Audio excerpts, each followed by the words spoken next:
बड़ी खबर से करेंगे आपको बता दें, भगवती नगर तवी पुल की मरम्मत को मंजूरी। 2025 के सैलाब में अप्रोच हिस्सा तबाह हुआ। उमर हुकूमत ने 19 करोड़ 75 लाख रुपए जारी किए। कॉन्ट्रैक्ट कंपनी को डिजाइन में तब्दीली की हिदायत। हर दफा के सैलाब से पुल को नुकसान पहुंचा है। नए डिजाइन से पुल को महफूज बनाने पर जोर। अगस्त 2025 में जम्मू तवी में आए जबरदस्त सैलाब की वजह से जहां जम्मू के ज्यादातर निचले इलाके डूब गए थे, वहीं खेत खलियां तबाह हो गए थे और लोगों की प्रॉपर्टीज को बड़ा नुकसान पहुंचा था। इसी कड़ी में जम्मू का चौथा भगवती नगर तवी पुल का अप्रोच हिस्सा भी बुरी तरह तबाह हुआ था। ऐसे में इस वाकया के 6 महीने बाद अब जम्मू कश्मीर हुकूमत ने इस पुल के अप्रोच हिस्से को दोबारा बनाने के लिए 19 करोड़ 75 लाख रुपए की रकम को मंजूरी दी है। आपको बता दें कि 2013 में 143 करोड़ की लागत से तैयार हुआ भगवती नगर फोर्ट तवी ब्रिज का अप्रोच हिस्सा कई दफा सैलाब की नजर हो चुका है और फिर इससे बनाने के लिए करोड़ों रुपए खर्च किए जा चुके हैं। ऐसे में उमर अब्दुल्ला हुकूमत ने एजेंसी को कहा है कि इसके डिजाइन में फेरबदल करके इसे बनाया जाए ताकि अब जब भी सैलाब आए तो ये अप्रोच हिस्सा डैमेज ना हो। 2025 अगस्त के महीने में जम्मू में ऐसी भयंकर बाढ़ आई जिसने जम्मू शहर के कई इलाकों को तहस नहस कर दिया। वहीं जम्मू के फोर्ट तवी ब्रिज के अप्रोचिंग हिस्से को पूरी तरह से डैमेज कर दिया, जिसके बाद कई समय तक जो है यहाँ पर ट्रैफिक जो है बाधित रही थी। हालांकि रिस्टोरेशन वर्क हुआ और ट्रैफिक मूवमेंट जो है वो पुल के ऊपर खोली गई, लेकिन उसके बाद भी एक बड़ा सेक्शन था जिसे बनाना था, जिसको लेकर फंड सरकार ने जारी करने थे और आखिरकार अब उस काम के लिए जम्मू कश्मीर सरकार ने फंड्स जारी कर दिए हैं और लगभग हम बताएं कि यहाँ पर 20 करोड़ के लगभग यानी 19 करोड़ अगर हम कहें 19 करोड़ 75 लाख के तकरीबन राशि जो है वो अब सैंक्शन की गई है जम्मू कश्मीर सरकार द्वारा विभाग को। और कंसर्निंग विभाग इस फोर्थ ब्रिज के जो अप्रोच रोड है और रिटेनिंग वॉल है इसको बनाएगा। मैं उस स्पॉट पर हूँ जहाँ पर जो पुल का हिस्सा टूटा था और उसके बाद भारी तबाही हुई थी। मेरे इस ओर अगर आप देखेंगे ये आपको टूटी हुई जो रिटेनिंग वॉल है वो नज़र आ रही होगी। ये हिस्सा जो बनाना है इसको लेकर अब जम्मू कश्मीर सरकार ने लगभग जो 20 करोड़ की एक राशि जो है वो जारी की है, या फिर आप कह सकते हैं वो बजट एक सेट किया है ताकि इस तवी ब्रिज के पास की जो रिटेनिंग वॉल है जो फोर्थ तवी ब्रिज और जो रिवर फ्रंट के बैराज हैं उसके बीच में है उसको रिकंस्ट्रक्ट किया जाएगा। इसके साथ ही सरकार ने यह भी हिदायत दी है कि ये दूसरी मर्तबा है कि ये रिटेनिंग वॉल टूटी है। आपको बताऊं 2013 में जम्मू का फोर्थ तवी ब्रिज जो भगवती नगर ब्रिज जिसे कहा जाता है ये लगभग 90 करोड़ की राशि में बनके तैयार हुआ था और कुल मिलाकर के अगर इसके दोनों अप्रोच सेक्शंस को मिला लें तो 143 करोड़ रुपए खर्च हुए थे इसके अप्रोच रोड और मुख्य तवी ब्रिज को बनाने में। लेकिन जब 2013 में ये बनके तैयार हुआ था, 2014 में भीषण बाढ़ आई जिसके बाद यहाँ का अप्रोचिंग हिस्सा जो है पुल को कनेक्ट करने वाला वो ध्वस्त हो गया था और यही रिटेनिंग वॉल तब भी टूटी थी, जिसके बाद लगभग बताया जाता है कि 8 से 9 करोड़ रुपया सैंक्शन किया गया था और ये वॉल जो है 2 साल में बनके तैयार हुई थी। अब जब 2025 में यहाँ पे बाढ़ आई फिर यही हिस्सा जो है वो ध्वस्त हुआ, टूटा और यहाँ पर बहुत बड़ा सड़क का हिस्सा भी जो है वो टूट गया था, जिसके बाद आप कह सकते हैं इनिशियल रिस्टोरेशन वर्क के लिए पीडब्ल्यूडी महकमे को सरकार ने 4 करोड़ दिए। 4 करोड़ की राशि से यहाँ पर ये क्रेट वर्क जो आप देख रहे हैं ये क्रेट वर्क किया गया और रोड का एक हिस्सा तैयार किया गया। उसके बाद यहाँ पर जो है आप गाड़ियों की आवाजाही देख सकते हैं वो हो रही है। ये 4 करोड़ के टेम्परेरी रिस्टोरेशन वर्क को लेकर ये जो काम पैसा था वो दिया गया था।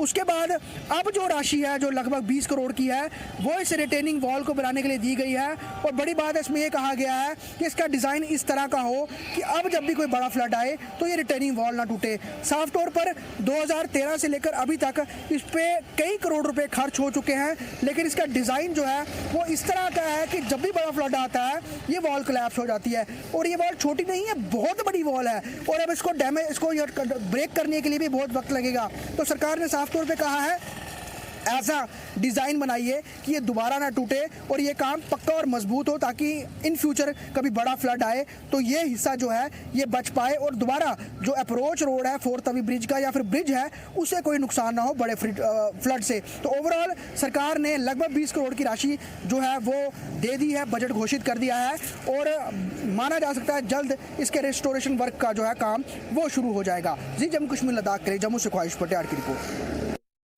तफसीलात के लिए हमारे साथ हमारे नुमाइंदे ख्वाहिश पतियार जम्मू से जुड़ चुके हैं। ख्वाहिश जानना चाहेंगे, अगस्त 2025 में जम्मू तवी में आने वाले सैलाब की वजह से कौन से इलाके सबसे ज्यादा मुतासर हुए?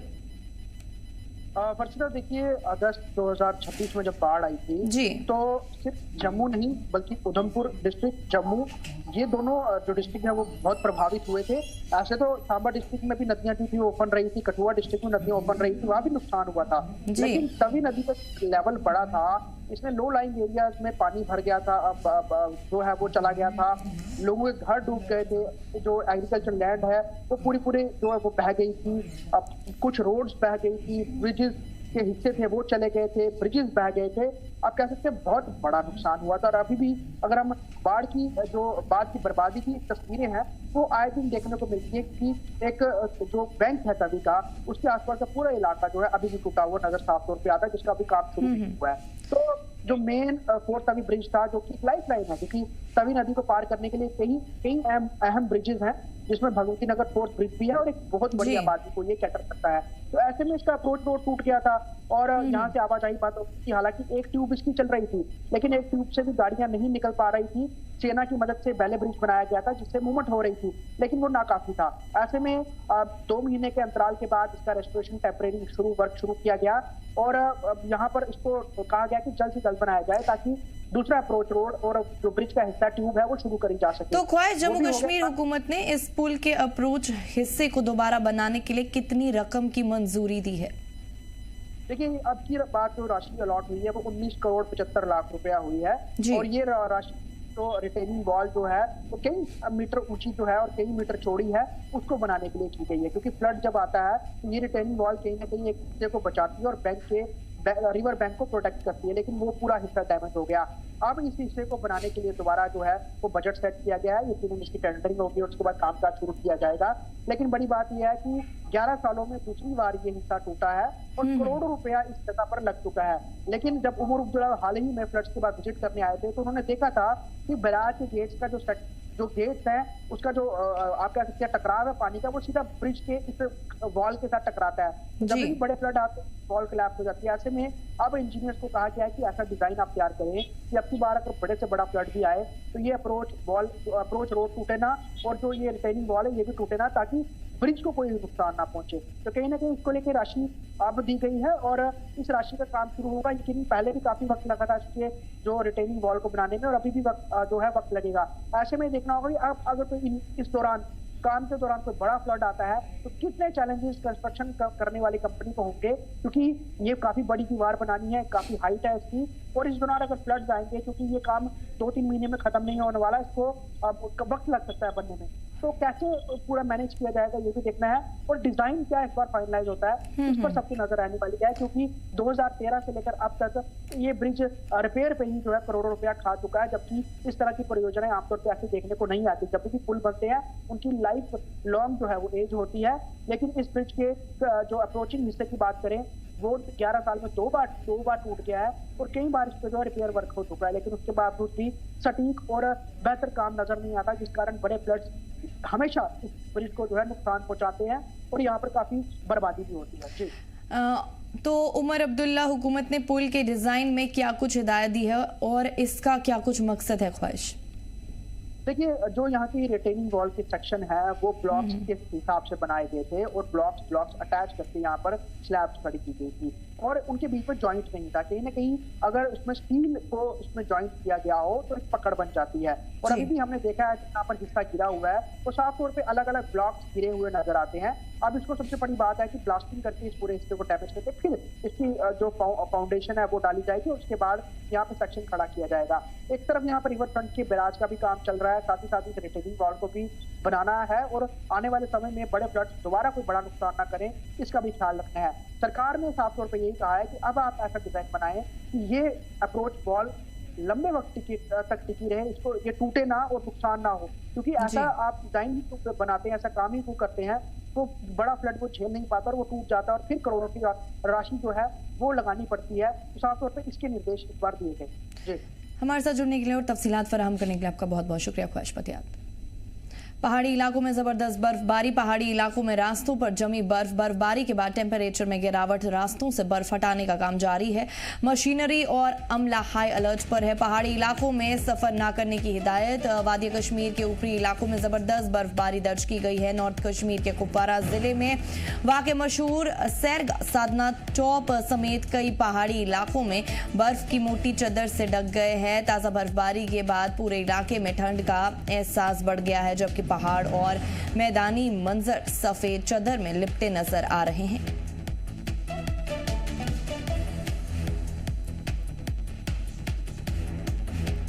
नॉर्थ कश्मीर के कुपवारा जिले में वाक़े मशहूर सैरगा, साधना टॉप समेत कई पहाड़ी इलाकों में बर्फबारी हुई है। इलाके बर्फ की मोटी चादर से ढक गए हैं। ताज़ा बर्फबारी के बाद पूरे इलाके में ठंड का एहसास बढ़ गया है, जबकि पहाड़ और मैदानी मंजर सफेद चादर में लिपटे नजर आ रहे हैं।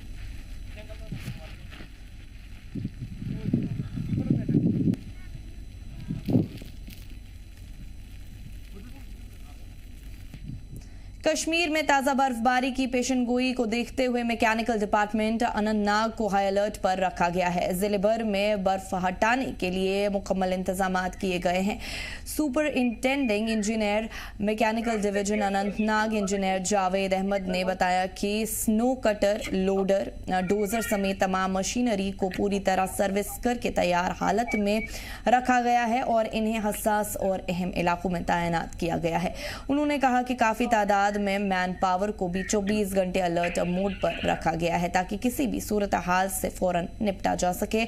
अस्पताल, इमरजेंसी सर्विसेज, बाजारों और ज़रूरी रास्तों को तरजीही बुनियाद पर साफ किया जाएगा। मौसम को देखते हुए जिले में मुख्तलिफ जगहों पर कंट्रोल रूम्स कायम किए गए हैं, जो 24 घंटे काम करेंगे। आवाम से अपील की गई है कि बर्फबारी के दौरान गैर ज़रूरी सफ़र से परहेज करें और किसी भी परेशानी की सूरत में कंट्रोल रूम से राब्ता कायम करें।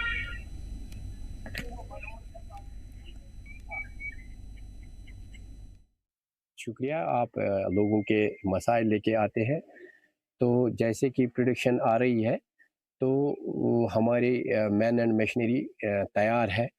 We have started our control room from 11th of November, 15th of November in fact. तब से ही हमारी मशीनें और मैन हमारे तैयार है। जैसे ही कुछ बर्फ़ वगैरह होगी तो हम उसके लिए तैयार हैं। लोगों को सिर्फ सब्र, हम बोलते हैं सब्र करने के लिए, और अपनी जो गाड़ियां हैं वो रोड के साइड में ना पार्क करें, उससे हमें भी दुश्वारी आती है और आगे जो लोग हैं वो भी सफ़र करते हैं।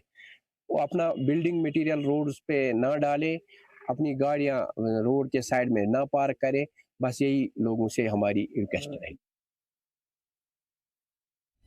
कश्मीर में ताज़ा बर्फबारी की पेशनगोई को देखते हुए मैकेनिकल डिपार्टमेंट अनंतनाग को हाई अलर्ट पर रखा गया है। जिले भर में बर्फ हटाने के लिए मुकम्मल इंतजाम किए गए हैं। Superintending engineer mechanical division Anantnag engineer Javed Ahmad ने बताया कि स्नो कटर, लोडर, डोजर समेत तमाम मशीनरी को पूरी तरह सर्विस करके तैयार हालत में रखा गया है और इन्हें हसास और अहम इलाकों में तैनात किया गया है। उन्होंने कहा कि काफ़ी तादाद में मैन पावर को भी 24 घंटे अलर्ट मोड पर रखा गया है, ताकि किसी भी सूरत हाल से फौरन निपटा जा सके। हॉस्पिटल्स, इमरजेंसी सर्विसेज, बाजारों और ज़रूरी रास्तों को तरजीही बुनियाद पर साफ किया जाएगा। मौसम को देखते हुए ज़िले में मुख्तलिफ जगहों पर कंट्रोल रूम्स कायम किए गए हैं, जो 24 घंटे काम करेंगे। आवाम से अपील की गई है कि बर्फबारी के दौरान गैर ज़रूरी सफ़र से परहेज करें और किसी भी परेशानी की सूरत में कंट्रोल रूम से राब्ता कायम करें।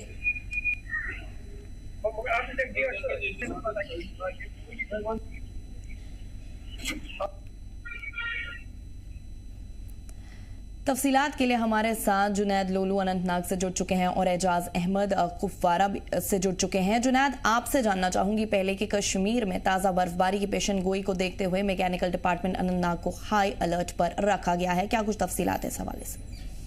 देखिए फसिता, जिस तरीके से मौसम विभाग पहले ही पेशन गोई की थी कि आने वाले समय में जो है कश्मीर घाट में बर्फबारी हो सकती है।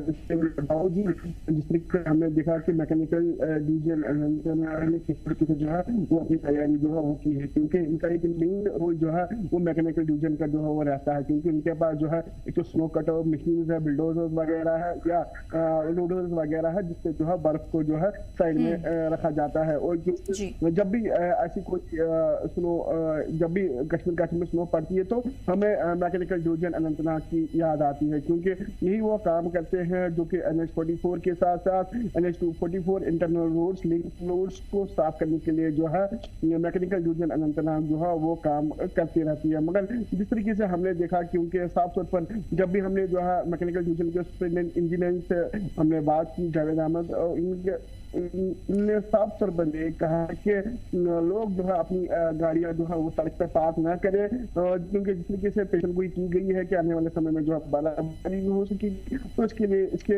लिए जो है वो कंफर्म जितने भी इनके जो यहाँ पे जहाँ पे पार्किंग वगैरह रहती है तो वो वहाँ पे जो है पार्क कर सकते हैं। मगर जिस तरीके से इन्होंने तरजीह भी दी कि अगर हम इमरजेंसी हॉस्पिटल्स की बात करें या गवर्नमेंट मेडिकल कॉलेज अनंतनाग की बात करें या दीगर जितने भी हॉस्पिटल्स हैं, हमें पहले तरजीह जो है उन्हीं रास्तों को जो है वो देनी है, क्योंकि वहाँ पे जो इमरजेंसी सूरत में जो है एम्बुलेंस को निकलना होगा, वो सब चीजें जो हमें पहले से क्लियर करनी है। उसके बाद डिपार्टमेंट्स आते हैं, चाहे एसेंशियल डिपार्टमेंट्स की बात की जाए, PDD की बात करें, R&D की बात करें, जितने डिपार्टमेंट्स आते हैं तो उन्हीं की तरजीह जो है वो सेकंड नंबर पर जो है वो रखी गई है।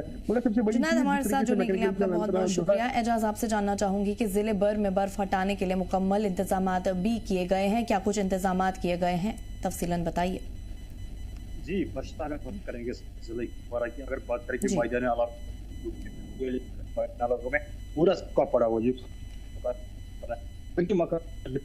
पेशन गोई की है कि 18 को लेकर बात करेंगे मैदानी इलाकों को पारा के वहाँ पे कुछ नहीं हुआ। तो पहाड़ी इलाकों की अगर बात करेंगे सरहद की, पहाड़ी इलाकों पर सारा टॉप की बात करें, मुश्किल की बात करें, आवाज़ बंगस की बात करें या नौगाम की बात करें, तो वहाँ पे बर्फबारी हुई है। और वहाँ पे जो पर्यटन है जो बाहर से लोग आते हैं वो उनका रुख अब साधना टॉप की तरफ होता है और पीपी की तरफ होता है, वहाँ से वो लुत्फानंदोज होती है। तो ओवरऑल अगर स्ट्रीम की हम बात करें, जब मौसम पहली पेशन हुई कि 22 से 26 तक हैवी स्नोफॉल हो सकती है नॉर्थ से लेकर और सर्द के बाद। तो इसे अगर मेन मशीनरी तैयार रखी हुई है, चाहे हम एडमिनिस्ट्रेशन की बात करें या बाकी जो भी इसमें अमल हम चाहे मैकेनिकल डिवीजन की बात करें या R&B डिवीजन हंदवाड़ा की बात करें या R&B कुपवारा की बात करें या जो बीकन हुक्म लगे हुए बॉर्डर रोड और इसको हम कह रहे हैं, तो मेन मशीनरी तैयार रही है। हर वक्त मीटिंग के लिए डिस्ट्रिक्ट एडमिनिस्ट्रेशन की तरफ से मीटिंग की ली गई कि किस तरह से हम इससे निपटने की कोशिश करें। फिलहाल तो ओवरऑल सिचुएशन से वो तैयार है कि हाँ, जब भी बर्फबारी होती है तो मैंने मशीनरी तैयार रहेगी ताकि जो आम लोगों को सफर ना करे। ऐसे भी इलाके है कुपवारा के जो फारफला जा रही है, जब भी बर्फबारी होती है तो फारफला गिरे में ज्यादा बर्फबारी यहाँ पे होती है। मुसल की बात करें, केरन की बात करें या जुमगढ़ इलाके की बात करें, वहाँ से 4 या 5 पर बर्फबारी रिकॉर्ड की गई। फिलहाल तो एजाज, मशीनरी के हवाले से आपने जैसे कि अपडेट दे दिया कि मशीनरी को पूरी तरीके से तैनात अच्छी तरीके से किया गया है, मगर अगर हम अस्पतालों की और इमरजेंसी सर्विसेज की बात करें तो उनकी कैसी कुछ तैनाती है, उनको कैसी कुछ तरजीह दी जा रही है?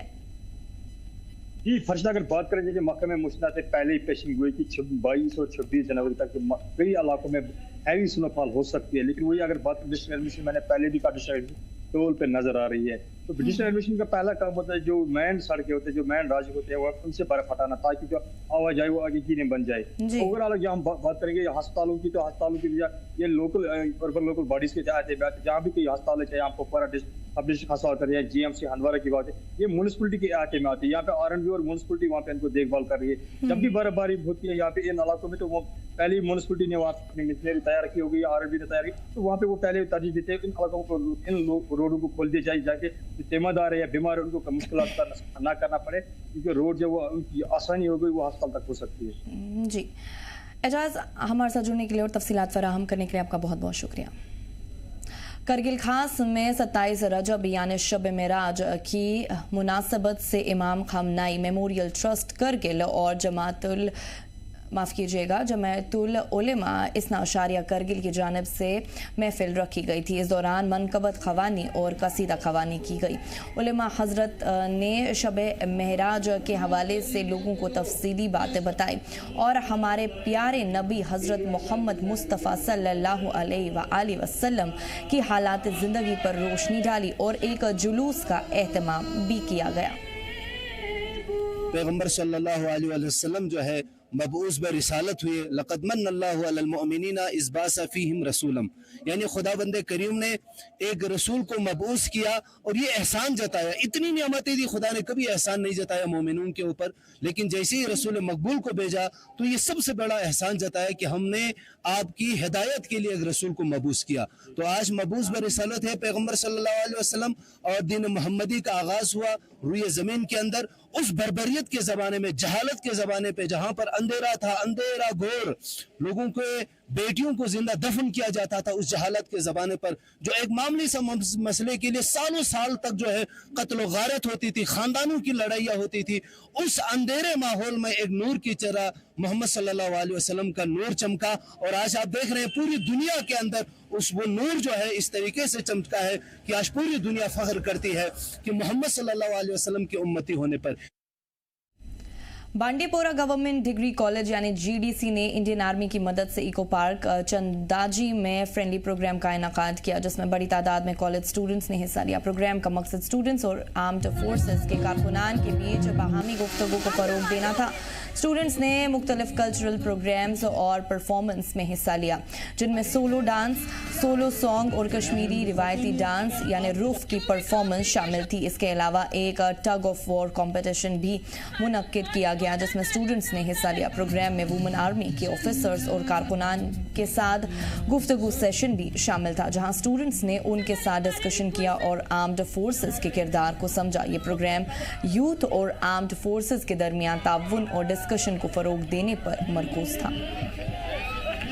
प्रोग्राम कंडक्ट किया, ये आर्मी ने किया है, तो ये बहुत ही अच्छा इवेंट रहा। यहाँ पे बहुत ज़्यादा इंटरेक्शन होने को मिला। यहाँ ज़्यादातर हमें आर्मी की ये लड़कियाँ ही देखने को मिली, तो मुझे लगता है लड़कियों को भी आर्मी में जाना चाहिए। इससे हमें कॉन्फिडेंस बढ़ता है, इससे हमें बहुत कुछ सीखने को भी मिलता है और इससे हमें ये भी पता चलता है लड़कियाँ कमज़ोर नहीं होती, वो कुछ भी कर सकती। नहीं, इससे पहले मैंने नहीं देखा था आर्मी में गर्ल्स, ना ही उनके साथ इंटरेक्शन हो। अभी हम रिसेंटली यहाँ आए तो यहाँ पर ही मुझे पता चला कि आर्मी में इतनी सारी लड़कियाँ भी हैं, उनसे हमारी बहुत अच्छी इंटरेक्शन है। या जो आज प्रोग्राम था इंडियन आर्मी का, बहुत ही अच्छा प्रोग्राम रहा। खासकर 27 असम के CO साहब को या हमारे अपने छांदाजी के मेजर साहब को, सभी ऑलमोस्ट जितनी भी आर्मी इंडियन आर्मी है उनके हम बहुत बहुत शुक्रगुजार हैं, क्योंकि हमारे बहुत सारी लड़कियों ने भी यहाँ पर हिस्सा लिया। हमारे नौजवानों ने, यूथ ने खासकर यहाँ इसमें हिस्सा लिया, गेम्स खेली और परफॉर्मेंस किया। यहाँ प्रोग्राम बहुत ही अच्छा रहा। हम खासकर इंडियन आर्मी को अप्रिशिएट करते हैं। ऐसे ऐसे प्रोग्राम आइंदा भी होने चाहिए। इस बुलेटिन में फिलहाल इतना ही। आप देखते रहिए जी जम्मू कश्मीर लद्दाख। हमें दीजिए इजाजत। अल्लाह ने के बाद।